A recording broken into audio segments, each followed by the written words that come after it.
Kita berjumpa lagi di kesempatan video kali ini sahabat Ruang Yesus, senang sekali. Assalamualaikum, Shalom, Om Swastiastu, Namo Buddhaya.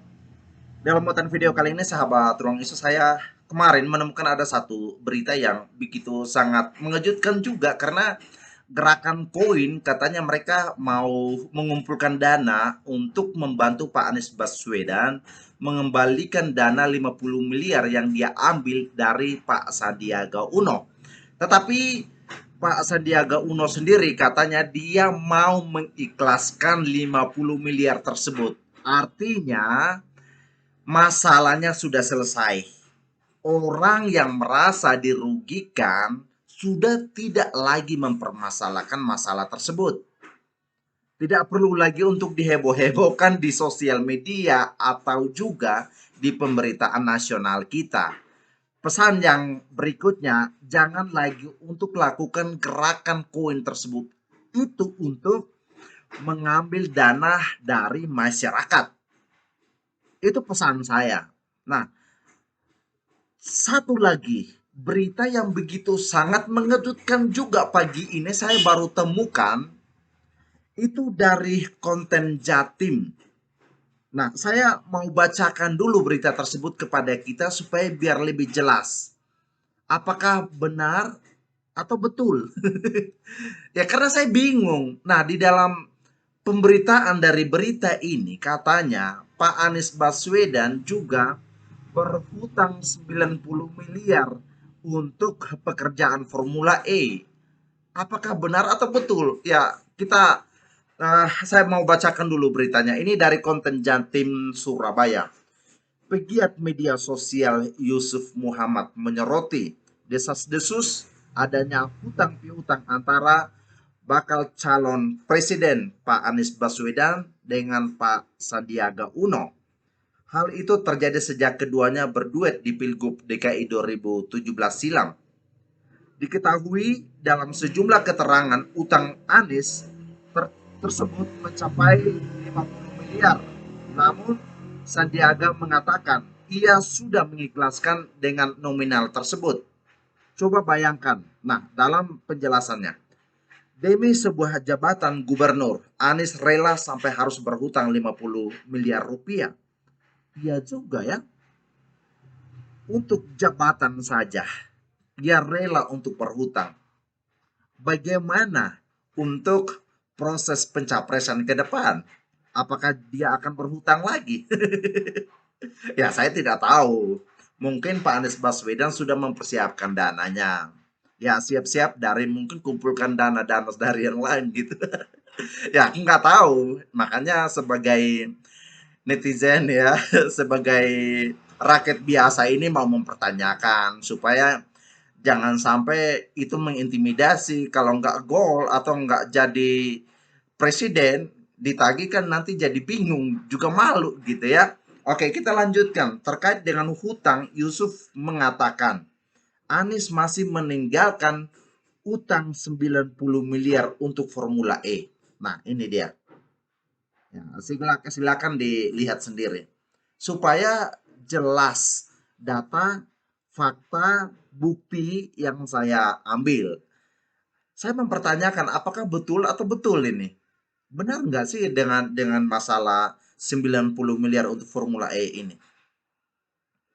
Karena ini sangat membahayakan sekali.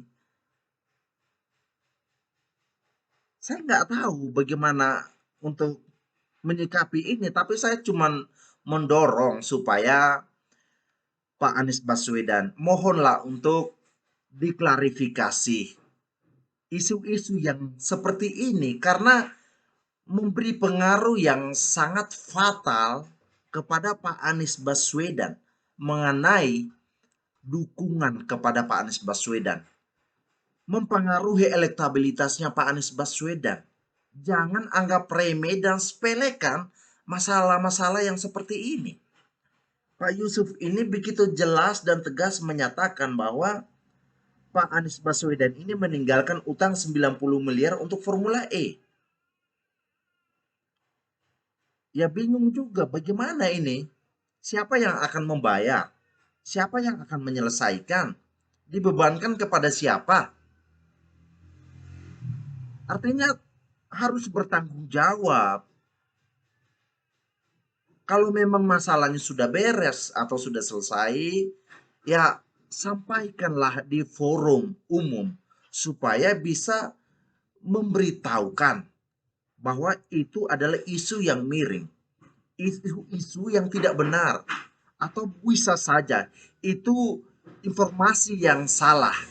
Tujuannya itu hanya untuk mau eh, penjagalan kepada Pak Anies Baswedan.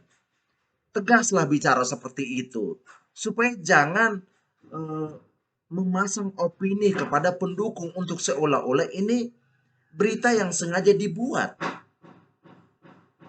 Pak Anies Baswedan harus bicarakan ini. Sama juga kita yang memang bukan pendukung Pak Anies Baswedan pun diklarifikasi supaya kita pun juga jangan membicarakan hal-hal seperti ini yang mungkin saja tidak benar beritanya. Daripada kita saling salahkan satu sama lain dengan masalah-masalah yang begini. Lanjutnya, selama ini buzzer Anies selalu gembar-gemborkan menyebut bahwa Formula E untung besar. Iya kan? Di mana untung besarnya? 90 miliar yang masih sekarang menjadi hutang. Nggak tahu apakah itu sudah dikembalikan atau belum. Ternyata dari hasil audit kantor akuntan publik KAP, Formula E cuma untung 5,29 miliar. Tolong dicatat, kata Pak Yusuf. Keuntungan itu belum dipotong utang yang sebesar 90 miliar terangnya. Ini mengerikan sekali gitu ya. Dan ternyata belum dikembalikan dari hutang 90 miliar tersebut. Berarti kerugiannya juga begitu sangat signifikan sekali dari event Formula E kemarin. Jadi sudahlah katanya, jangan selalu membodohi masyarakat. Mau jadi gubernur, ngutang 50 miliar. Terus udah jadi gubernur, masih ngutang lagi untuk bikin Formula E. Ya, mengerikan juga gitu ya. Nasib negara kita jatuh kepada orang yang seperti ini ya gimana, bingung. Ya, kita lanjut dulu. Ia menyinggung pembangunan Jakarta International Stadium, JIS, yang juga memakan biaya dari pemerintah pusat. Namun sayang, fasilitas JIS saat pengadaan konser Dewa 19 kemarin, pekan lalu, berujung mengecewakan. Dan publik bisa melihat sendiri bagaimana kelayakan stadion JIS saat ini. Bangun stadion bukannya untuk sepak bola, malah untuk konser. Iya ya. Jadi multifungsi lah gitu ya. Luar biasa memang pembuatan Pak Anies Baswedan ini. Tidak untuk sekedar sepak bola, tetapi juga kemarin dipakai sholat ya, dipakai juga untuk konser dan sebagainya. Dan ya nggak tahu gitu fungsinya, lebih baik kita nggak perlu kasih nama JIS lah. Namanya apalah, pokoknya pikirkan netizen aja dan komen aja di bawah video ini.